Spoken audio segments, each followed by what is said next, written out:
দেখিয়ে দিচ্ছি পিঠাটা আপনাদেরকে, দেখেন কি দারুণ, কি সুন্দর হয়েছে।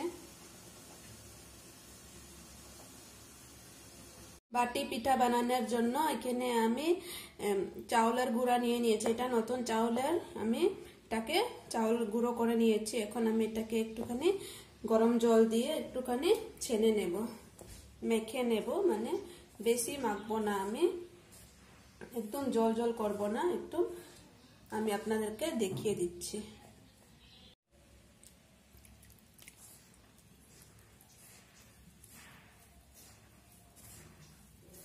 বেশি জল দেব না, একদম হালকা হালকা, একদম এইভাবে যেন থাকুক।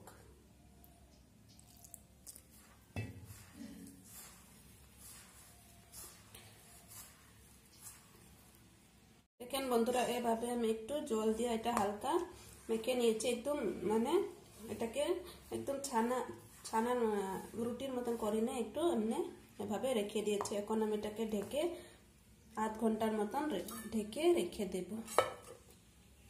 পিঠাটাকে স্টিম করার জন্য এখানে একটা আমি পাতিলের মধ্যে জল নিয়ে নিয়েছি। এখন আমি একটা কাপড় দিয়ে উপরে বেঁধে নেব পিঠাটাকে স্টিম করার জন্য। এইভাবে আপনাদেরকে দেখিয়ে দিচ্ছি। সাদা কটনের কাপড় যদি থাকে সেটা আপনারা নিতে পারেন, আমার কাছে নাই, তাই আমি এই একটা শাড়ির টুকরা নিয়েছি।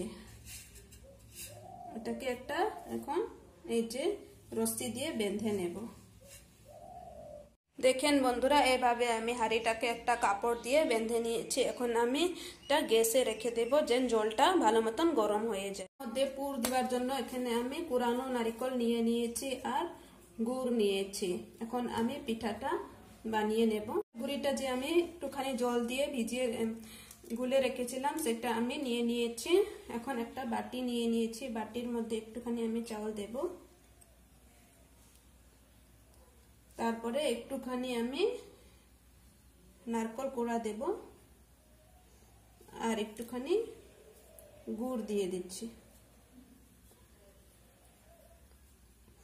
আবার একটুখানি উপর দিয়ে চাউল দিয়ে দিচ্ছি।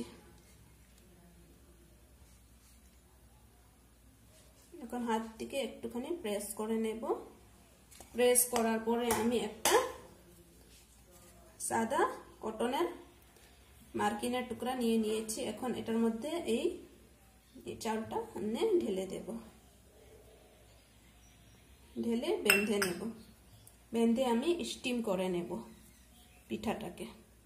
যে হাঁড়িটা বসিয়েছিলাম গরম স্টিমে, এটার মধ্যে একটু পিঠাটা রেখে দেব আর একটা বাটি দিয়ে এভাবে ঢেকে দেব। এটা আমি 15 থেকে 20 মিনিট অবধি এভাবে স্টিম করে নেব। 10 মিনিট পরে, আমি 20 মিনিট বলেছিলাম কিন্তু 10 মিনিটই লাগবে। আমি 10 মিনিট পরে খুলে দেখছি ঢাকনাটা, বাটিটা।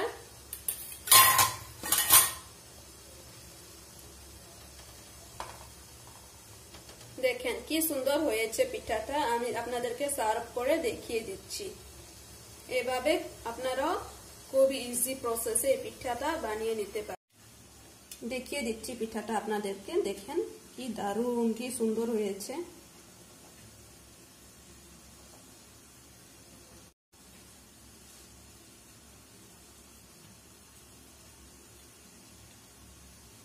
দেখেন কি দারুণ, কি টেস্টি লাগছে। আপনাদের যদি আমার এই রেসিপিটা ভালো লেগে থাকে তাহলে প্লিজ আপনারা আমার চ্যানেলটাকে সাবস্ক্রাইব করে নিও। আমার ভিডিওটাকে লাইক, শেয়ার আর কমেন্ট করতে একদম ভুলবেন না। আমার ভিডিওটা দেখার জন্য আপনাদের সবাইকে